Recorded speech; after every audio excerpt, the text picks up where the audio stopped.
Hello everyone, dream লাইফে সবাইকে অনেক অনেক স্বাগত। আশা করি সবাই ভালো আছেন, সুস্থ আছেন, নিজেদের জীবনে অনেক অনেক মজাতে আছেন। আজ আমার লাইফের একটা রিয়েল ঘটনা বলবো অ্যান্ড সেটা হয়েছে অ্যান্ড কী করে ম্যাজিক্যাল ওয়েতে হয়েছে সেটা আমি শেয়ার করবো আজকে। অ্যাকচুয়ালি আমি গভর্নমেন্ট এক্সামের জন্য প্রিপারেশন করছিলাম। তো ব্যাপারটা এরকমটা হয়েছে যে আমি অনেক এক্সাম দিয়েছি, কিছুতে যেগুলোতে আহ, আগে এক্সাম দেওয়ার পরে ফেলিয়ার অনেক কিছু সাফার করেছি অ্যাকচুয়ালি।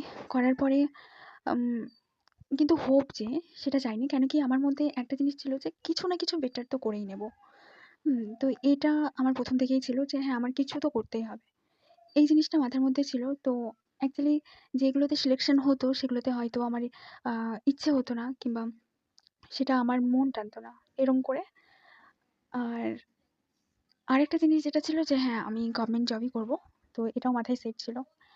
তো দিয়ে আমি প্রথমত যেগুলো এক্সাম ক্র্যাক করেছি সেগুলোতে আমার মন টানছিল না, অ্যান্ড সেগুলোতে সেই কারণে যাইনি। এই দিক থেকে বাড়ি থেকে প্রেশার, সব দিক থেকে সোশ্যালি বাড়ির চারপাশে কেমন প্রেশার হয় এগুলো সবাই জানি। তো এরকম অনেক প্রেশার ক্রিয়েট হতো, বাট সেগুলোকে অ্যাভয়েড করে আবার নিজেকে নতুন করে নতুনভাবে চলা। দিয়ে একটা এক্সাম দিই, সেটাতে হ্যাঁ, প্রিপারেশন ছিল, না থাকা না, প্রিপারেশন ছিল, বাট সেরকম সিরিয়াস ওয়েতে আমি পরীক্ষাটা দিইনি। হ্যাঁ, দিয়েছিলাম, ভালোই দিয়েছিলাম এক্সামটা। তো ব্যাপারটা কি হয়েছিল, ১ম যেদিন আমি এক্সামটা দিতে যাই সেদিন আমি অ্যাডমিট নিয়ে যেতে ভুলে গেছি। তো এবার আমার কাছে রেজিস্ট্রেশন রেজিস্ট্রেশন না, ওটাকে অ্যাপ্লিকেশন নাম্বার, সেটা আমার কাছে ছিল। দিয়ে এবার আমি যেখানে পরীক্ষা দিতে গিয়েছি সেই জায়গাতে কোনো অনলাইনের দোকান নেই যেখান থেকে আমি প্রিন্ট আউট করে আমার অ্যাডমিটটা বের করতে পারবো। অ্যান্ড সেখানে ৯টার আগে, সরি ১০টার আগে কোনো দোকান নাকি খোলে না, সেটা আমি জানতে পারি। আমি প্রচুর প্রচুর বলতে একটুখানি টেনশন হলো যে যদি আমি অ্যাডমিটটা না পাই তাহলে আমি এক্সামটা দিতে পারবো না। আর পরীক্ষা ছিল আমার ১০টা থেকে। মাথার মধ্যে অটোমেটিক্যালি টেনশন, সে তখন বেজেছিল ৮টা। আমি দাদা হনুমান অ্যান্ড নিমকরলি বাবাকে আমি খুব মানি। আমার মাথায় শুধু একটা জিনিস আমি বললাম যে তুমি সব দেখে নিও। আমি পুরোপুরি সারেন্ডার করে দিয়েছি, তুমি সব দেখে নিও, কী করে পাবো, কোথা থেকে পাবো আমি জানি না, বাট পাবো। আমি ওই বিলিভ নিয়ে একটা টোটো নিলাম। টোটো নিয়ে আমি পরীক্ষা এক্সাম হলে গেলাম। এক্সাম হলের কাছে গেলাম।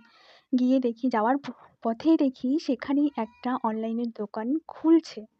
অ্যান্ড আরেকটা সারপ্রাইজিং ব্যাপার যেটা, সেটা আমি যে কম্পিউটারের দোকানে গিয়েছি সেখানে যে কম্পিউটার আছে সেখানে ওয়ালপেপার নিম করলি বাবা। I am surprise. কেন কি আমাদের এখানে অতটা নিম করলি বাবাকে কেউ চেনে না। আমি ওখান থেকে নিলাম, অ্যাডমিট নিলাম। আমার মাথায়, আমার মনে একটা বিলিভ হলো যে আমি এই পরীক্ষা পাস করবই, কেউ আটকাতে পারবে না। আমি এক্সামটা দিই। দিয়ে আমি ১-২ দিন অ্যাফার্মেশন করেছিলাম। আমার স্ক্রিপ্টিং করেছিলাম অ্যাকচুয়ালি। কয়েকদিন করেছিলাম। আর ভেতর থেকে একটা আসছিল যে আমি কোয়ালিফাই করে যাবো। তো ফাইনালি রেজাল্ট যখন এসছে তখন আমি জানতাম যে আমি পাস করব। তো আমার ফ্রেন্ডদের মধ্যে কারো হয়নি, বাট আমারটা হয়ে গেছে। তো যখন কোনো কিছু মাথায় আসবে না, সারেন্ডার করে দিও নিজেকে। সেখান থেকে অ্যাকচুয়ালি সারেন্ডার মানে এটা না যে তুমি তোমার উইশকে ভুলে যাবে। অ্যাকচুয়ালি সেটা না। ব্যাপারটা হলো যে তুমি তোমার ইচ্ছে আছে, বাট তুমি সেটা তোমার ভগবান কিংবা যে শক্তিকে মানো সেই শক্তির কাছে পুরোপুরি সারেন্ডার করে নিও।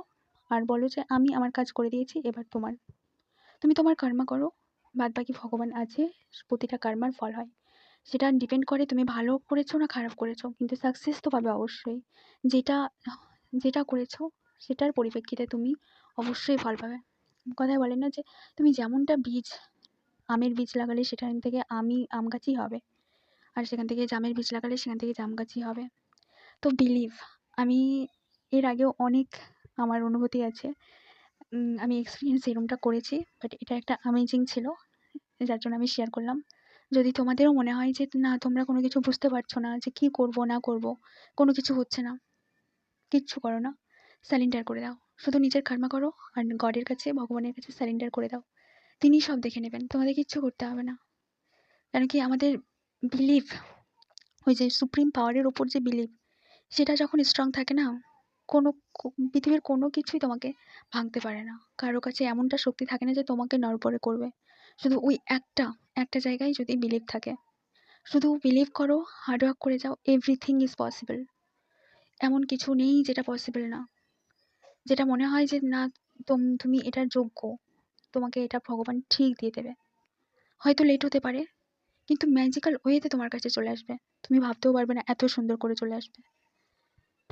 যদি একটা শাহরুখ খানের একটা ডায়লগ আছে না, কোনো জিনিসকে মন থেকে চাইলে সে পুরো দুনিয়া তোমাকে সেটার সাথে মেলানোর জন্য লেগে যায়।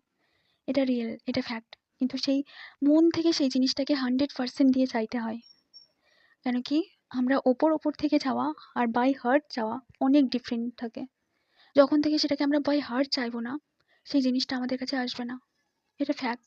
আর সেটাকে আসার জন্য তোমাকে কি কি করা দরকার, কতটা প্রিপারেশন দরকার, সেই জিনিসটা আসার পরে সে কতটা চেঞ্জেস দরকার, সেটা কি তুমি প্রস্তুত, সেটাও একবার নিজেকে জিজ্ঞেস করে নিও। যদি পুরো দিক থেকে তুমি নিজেকে প্রিপেয়ার রাখতে পারো, মন অ্যান্ড মাথা অ্যান্ড যে তোমার কার্মা অ্যাকশন, এই তিনটেকে যদি তুমি অ্যালাইনমেন্টে আনতে পারো, এভরিথিং ইজ পসিবল। এমন কোনো জিনিস নেই যেটা তোমার দ্বারা পসিবল না। যদি মনে হয় যে না, এটা আমার হচ্ছে না, হয়তো বা সেটার জন্য তোমার কিছু এফোর্টের দরকার আছে। যদি না হয়, তাহলে ভাববে যে এর থেকে বেটার কিছু তুমি ডিজার্ভ করো। বাট তুমি ডিজার্ভ করো। কেন কি, every man women is precious, every body is precious. সবার প্রতিটা সোলের কোনো না কোনো কাজ থাকে। কেউ এমনি এমনি আসে না। কারোর সাথে কিছু হলে সেটা ভালোর জন্য হয়। সেই ভগবান, সেই পাওয়ারের ওপর কখনো ডাউট করো না। সবকিছু ভালো হবে, সবকিছু সুস্থ হবে, সবকিছু তোমার কাছে আসবে, সবকিছু তোমার মতোই হবে। শুধু বিলিভ তো করে দেখো, বিলিভ করো, সবকিছু ঠিক হবে।